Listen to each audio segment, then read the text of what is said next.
আজি মই আপোনালোকৰ মাজলৈ লৈ আহিছোঁ আমাৰ RCM কোম্পানীৰ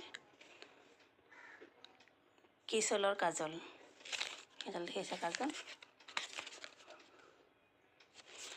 এই কাজলডাল লগালে এটাই ভাল যে বাকী কাজলবিলাক লগালে ধৰক আমাৰ চকুৰ তলৰখিনি যে এইখিনি এনেকৈ বহুতৰ চাব কাজল লগাওঁতে এইবিলাক এনেকৈ ক'লা হৈ গৈছে। কাজলটো লগোৱাৰ পিছত মানে অকণমান অইলি ভাৱ হয়, তেলতেলীয়া হয় চকুটো, এইবিলাক তলবিলাক, আৰু এইবিলাক ক'লা দাগ পৰি যায় এনেকৈ সদায় লগোৱা বহুতৰে দেখিছোঁ, বহুত মহিলাৰ কাজলৰ এইটো হয়। আচলতে সেইবিলাক কাজল কি হৈ যায়, তেলটো বেছি থাকে কাৰণে বিয়পি যায়। আৰু আমাৰ এইটো কাজলৰ এডভান্টেজ এইটো আপোনাৰ ৱাটাৰ প্ৰুফ হয়।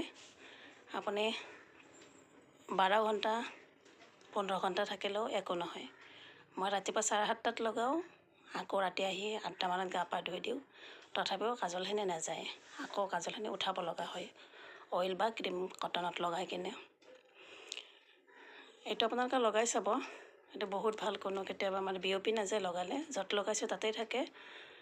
বৰ ধুনীয়া কাজল, আনি চাব সকলোৱে, লগাই চাব আৰু মোক কমেণ্ট কৰিব। ভাল লাগিলে মোৰ চেনেলটো অৰ্চনা পাহিজ ভিডিঅ' এটা ইউটিউব চেনেলটো মোৰ ছাবস্ক্ৰাইব কৰিব, লাইক কমেণ্ট কৰিব আৰু শ্বেয়াৰ কৰিবলৈ নাপাহৰিব। সদায় নতুন নতুন ভিডিঅ' পাই থাকিব। ধন্যবাদ। জয় RCM, জয় আই অসম।